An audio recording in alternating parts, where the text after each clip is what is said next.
കേരളത്തിലെ അടിസ്ഥാന സൗകര്യ വികസനത്തിന് നെടുംതൂണായ കിഫ്ബി 25ാം വർഷത്തിലേക്ക് കടക്കുകയാണ്. രജത ജൂബിലി വർഷത്തിലെ 50,000 കോടി രൂപയുടെ പദ്ധതികളാണ് യാഥാർത്ഥ്യമാക്കാൻ പോകുന്നത്. കിഫ്ബി രജത ജൂബിലിയുടെ ഉദ്ഘാടനം തിരുവനന്തപുരം നിശാഗന്ധി ഓഡിറ്റോറിയത്തിൽ മുഖ്യമന്ത്രി പിണറായി വിജയൻ ഇന്ന് നിർവഹിച്ചു. നവകേരള സമിതിയുടെ പ്രധാന പങ്കാളി കിഫ്ബിയാണെന്ന് മുഖ്യമന്ത്രി പറഞ്ഞു. ഈ റിപ്പോർട്ടോടെ ഇന്നത്തെ പ്രൈം ടൈം പൂർത്തിയാക്കുന്നു. നിങ്ങൾക്കൊരു നല്ല രാത്രി ഞാൻ നേരുന്നു. Good night.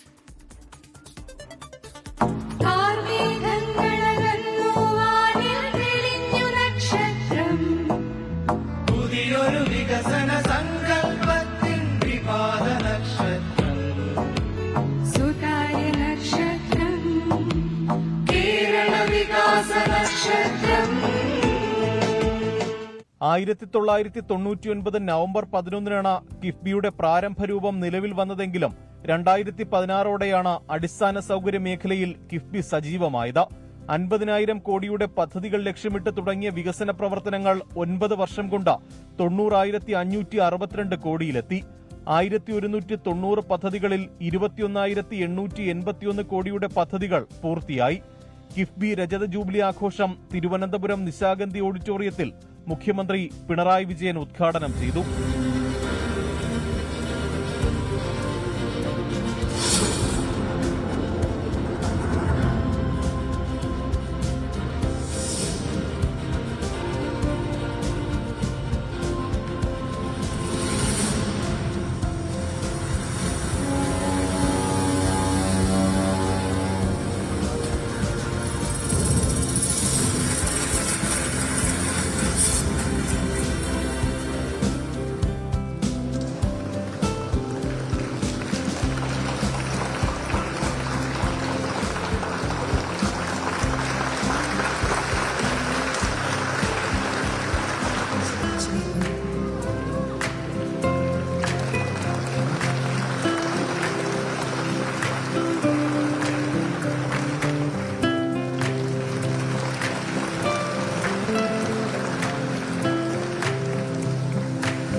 രാഷ്ട്രീയ വേർതിരിവില്ലാതെ കിഫ്ബി പണം സർക്കാർ ഉപയോഗിച്ചുവെന്ന് മുഖ്യമന്ത്രി പിണറായി വിജയൻ പറഞ്ഞു.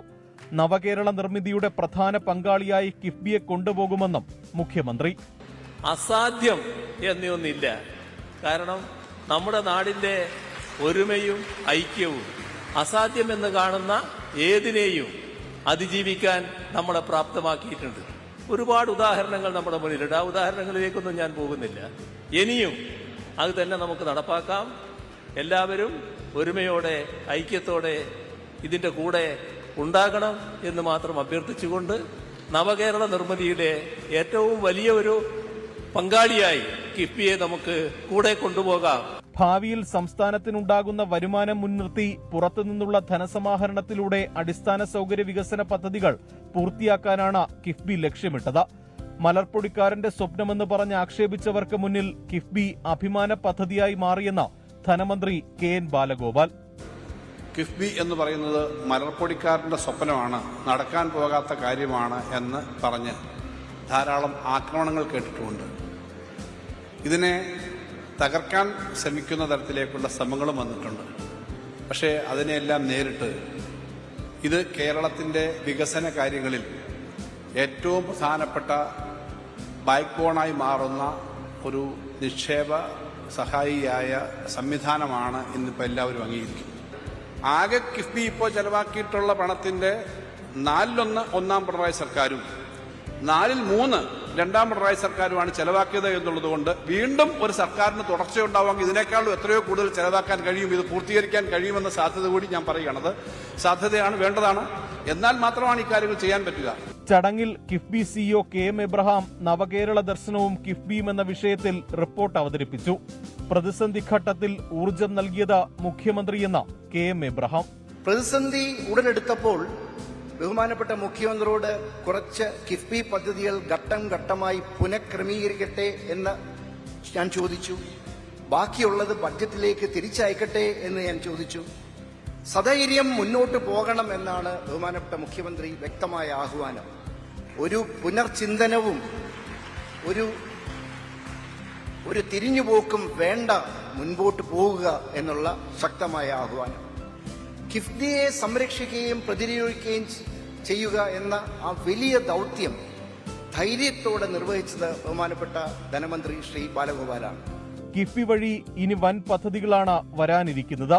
വിഴിഞ്ഞം തുറമുഖ വികസനത്തിന് പ്രത്യേക കമ്പനി, 14,600 കോടിയുടെ 3 വ്യവസായ പാർക്കുകൾ, ഉന്നത വിദ്യാഭ്യാസ മേഖലയിൽ 227 കോടിയുടെ പദ്ധതികൾ, 1,900 കോടിയുടെ AC റോഡ് വികസനം, 2,135 കോടിയുടെ വയനാട് ഇരട്ട തുരങ്കം എന്നിവയാണ് ഭാവിയിലെ വമ്പൻ പദ്ധതികൾ. 24 തിരുവനന്തപുരം. ലോകത്തെവിടെയായാലും ഏത് സമയത്തും 24 വാർത്തകളും ഓഗ്മെന്റഡ് റിയാലിറ്റി പാക്കേജുകളും എക്സ്പ്ലെയിനറുകളും വിശദമായി കാണാൻ ഞങ്ങളുടെ യൂട്യൂബ് ചാനൽ നിങ്ങൾക്ക് സബ്സ്ക്രൈബ് ചെയ്യാം.